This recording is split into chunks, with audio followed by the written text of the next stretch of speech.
Yann, Salut Pépé. ça va Yann? Ouais, super. Et ben voilà, voici Yann. Alors Yann, que fais-tu chez Danone Marantz? Chez Danone Marantz, je m'occupe des produits, je fais chef de produit et je explique un petit peu tout ce qui se passe. Je fais des formations sur technique pour beaucoup de clients, de manière à comprendre nos produits, comment ils fonctionnent et comment les utiliser. Et Dieu sait qu'il y a du boulot, hein, parce que pour arriver à comprendre comment fonctionnent les bousins, que ces gens-là ont la joie de sortir, c'est absolument dingue. Là maintenant, nous sommes devant un produit qui est donc ton haut de gamme de la nouvelle gamme. Le haut de gamme de la nouvelle gamme, en fait, cette année, on va renouveler tous les entrées de gamme et le milieu de gamme avec la VRX. La VRX, alors celui-ci, c'est donc le haut du triptyque, dans le haut du trio, qui coûte aux environs de... Enfin, on va faire du environ. Hein. Entre 600 et 1200 euros. Alors c'est le grand déballage, on va donc le grand déballer. Moi, je vais le grand déballer, puis je vais te poser plein de questions en même temps, comme vous auriez posé sur ce produit. Voici donc la bestiole qui est ici.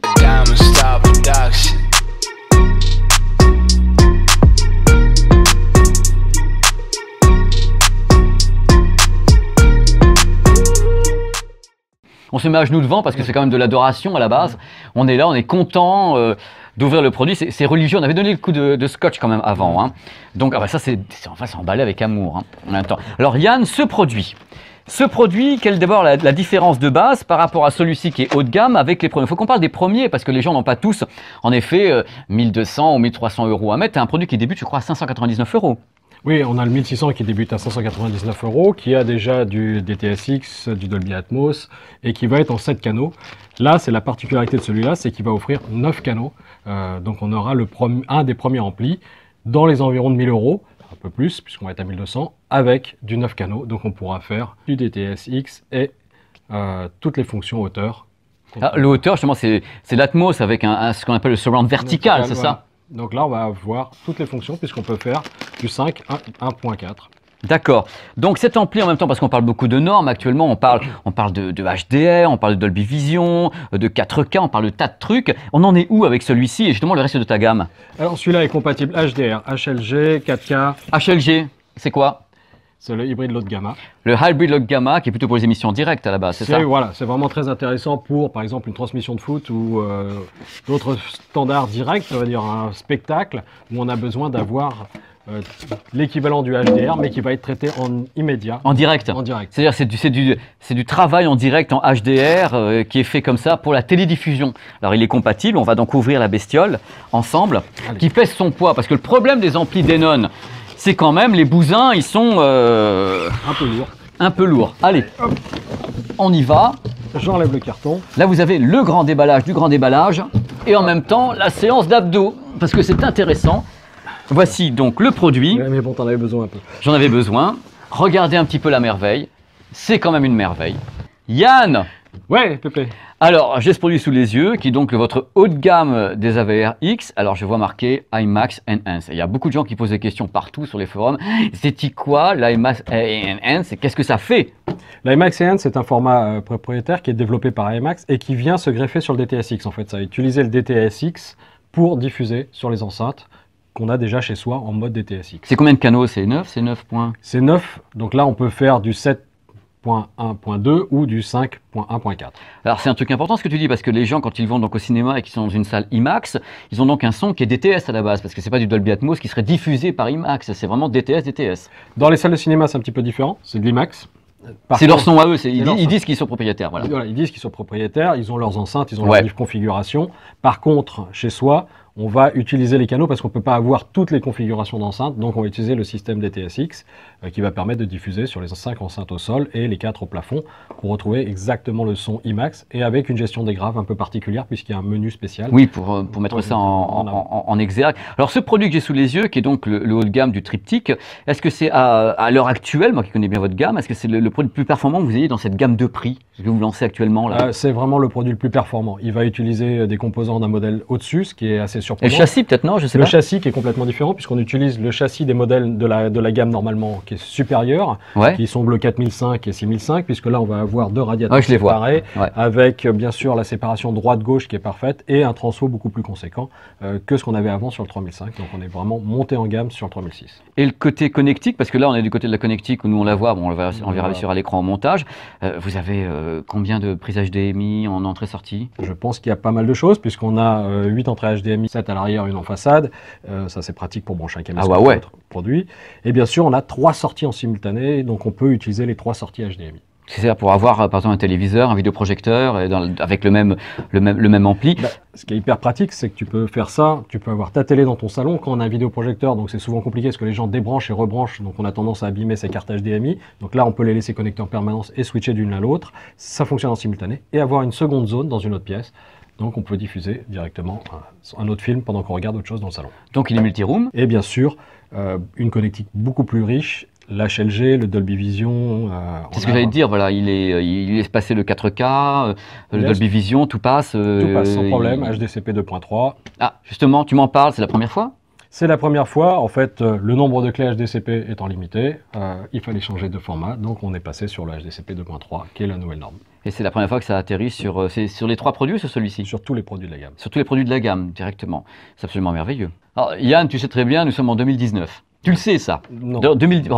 En 2019, il y a des smartphones à foison, des applications à foison. Est-ce qu'avec une application, je peux gérer ça ou améliorer le son de cette chose et voir voilà, où on en est où? Alors il existe une application qui est Odyssey Pro, en fait, qui vaut 19 € en fait, sur l'App Store ou sur Google Store. Et cette application permet d'aller beaucoup plus loin dans la calibration de l'Odyssey, puisqu'on va prendre en fait son smartphone, on va se connecter directement, il va détecter le produit sur le réseau, et automatiquement on va pouvoir régler ses courbes comme on veut. On va avoir vraiment la courbe Odyssey, la plus précise possible, et on va pouvoir rajouter des points comme on veut, on va pouvoir faire sa pente comme on a envie, sa pente de coupure. Et on va pouvoir aller plus finement dans le micro, puisque là, on va travailler en 32 bits complet. Donc là, c'est quand même beaucoup plus performant sur l'analyse. Justement, il y a un micro d'analyse qui est livré avec, le dans micro la pièce, est fourni qui va commencer à travailler, qui va être donc aidé par Odyssey. Qui va être aidé par Odyssey. C'est-à-dire qu'on prend son micro, on le place, il y a 8 points de position, il faudra le déplacer à 8 points de position. Ne jamais le placer contre un mur, ça c'est très important. Oui, ça c'est... Non, mais c'est souvent ce qui est fait, Oui, malheureusement. Il faut être au minimum à 60 cm d'un mur. Et à partir de là, le système va analyser l'acoustique de la pièce et va traiter l'acoustique de la pièce. Le gros intérêt, c'est qu'on a besoin de moins de traitement acoustique chez soi. On n'a pas besoin de défigurer son salon pour avoir un bon son home cinéma. Oui, parce que c'est compensé justement par tout ce système. Est-ce que ce système dont tu parles est également disponible sur les 2 petits ou pas du tout? Il est disponible sur les 2 petits avec des versions un petit peu plus légères de l'Odyssey. Oui, là on est sur la version 32 XT, donc on va aussi pouvoir avoir la gestion de 2 caissons de basse, ce que ne font pas les autres. Il y a une fonction également à l'intérieur dont tu m'as parlé tout à l'heure en off qui est intéressante. Tu peux m'en parler un petit peu pour les gens qui nous regardent, qui sont contents de nous regarder, qui sont géniaux et tout? Alors l'autre particularité, c'est qu'avant sur les produits, en entrée de gamme, c'était compliqué quand on voulait diffuser un signal bitstream. Alors c'est le signal qui sort d'un DVD ou d'un Blu-ray. Plein pot. Plein pot. Bitstream. Avec tous le les flux complet. Le flux complet. Et il fallait que ce soit le décodeur de l'ampli qui le travaille. Donc le problème, c'est qu'on ne pouvait pas diffuser ça en mode stéréo pur dans d'autres pièces. Donc il fallait avoir ce qu'on appelle une puce qui va décompiler tout ça et va recompiler ça en stéréo. Va retravailler le signal, quoi. Va retravailler le signal pour pouvoir le diffuser en stéréo. Et ça, sur les entrées de gamme, c'était pas disponible. Maintenant, sur tous ces produits, il y a un downmix automatique. Donc on n'a plus besoin de recabler en analogique sa source pour la diffuser dans des zones 2. Donc, ou 3, ou X. D'accord, ça sera meilleur pour le son également, puisqu'il y a une manipulation qui n'existe plus. En fait. Et plus rien à faire, c'est direct. C'est direct. Ça, c'est beau. Ce qu'on va faire, Yann, c'est qu'on parle beaucoup de ce produit. J'aimerais qu'on mette à la place de celui-ci les 2 autres que les gens voient un petit peu pour finir cette vidéo. Quels sont les 2 petits produits, enfin les petits, pas si petits que ça, qui débutent la gamme, parce que ça, c'est le haut du triptyque. Moi, je voulais faire rêver les gens. On est quand même là pour ça, pour parler un peu de l'IMAX Enhance, de trucs comme ça, entre gens chevelus, de bonne famille. Maintenant, on va vous montrer les produits plus accessibles. Vous verrez quand même qu'ils ont déjà un de la gueule et que ça va pas si mal que ça. Si vous aimez les amplis, il y a de l'ampli là. Hein. Donc, on a en effet le Big One qui est ici, 3600, 2600, 1600. Yann, tu es à côté de moi, on va peut-être détailler un tout petit peu, enfin voir beaucoup les différences entre ces produits qui justifient justement un rapport du simple au double, parce que le petit vaut la moitié du prix du Big One. Donc on va avoir ici sur le modèle du dessous, qu'on va avoir un peu moins d'entrées HDMI, donc on sera un petit peu moins complet, on va avoir 6 entrées HDMI et une seule sortie HDMI, puisqu'il y en a une en façade. On va bien sûr être en 7 canaux au lieu de 9, on va avoir un petit peu moins de connectique analogique. On va bien sûr avoir de l'EOS dessus, du Bluetooth bidirectionnel aussi, du Dolby Atmos, du DTS:X. On n'aura pas d'IMAX Enhance, bien sûr, sur ce modèle, puisqu'on n'a pas 9 canaux, on ne pourra pas gérer, on n'a pas suffisamment la puissance, et on a un peu moins de puissance, puisqu'on va être dans les 160 watts. Donc là, on va être un peu plus faible que sur le modèle du dessus. Il y a une base complète qui est similaire. Après, bien sûr, le transfo est plus petit. Les MOSFET sont un petit peu moins performantes puisqu'on a moins d'ampérage dessus. Mais on a déjà une très très belle construction puisqu'on est en composant discret. On a une très très belle construction. Et maintenant, place au 2600. Donc le 2006, il a un peu plus d'entrée HDMI puisqu'on passe à 8. Il a 2 sorties HDMI en simultané, du Dolby Atmos, du DTS:X. On va être à 180 watts, EOS, AirPlay 2, Bluetooth. Il a le même package complet, mais un petit peu moins performant sur la puissance, puisqu'on a un transfo pareil, un tout petit peu plus léger, il est un peu plus petit. Et les MOSFET, on va retrouver grosso modo les mêmes que sur le modèle du dessous. Par contre, ce qu'on va avoir, c'est vraiment un préampli un petit peu plus perfectionné aussi, plus fin, plus détaillé que sur le modèle du dessous. Alors oui, ce qu'il faut dire, c'est que maintenant, c'est plus tout à fait les specs qui vont évoluer, puisque les packages de specs vont être assez similaires.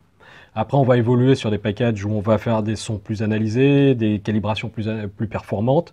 Mais en gros, les packages AirPlay, Bluetooth, etc. vont être à peu près les mêmes pour tous les produits. Mais c'est surtout la qualité audio et la construction qui va évoluer de produit en produit. D'accord. Et beaucoup, Yann, je te remercie beaucoup.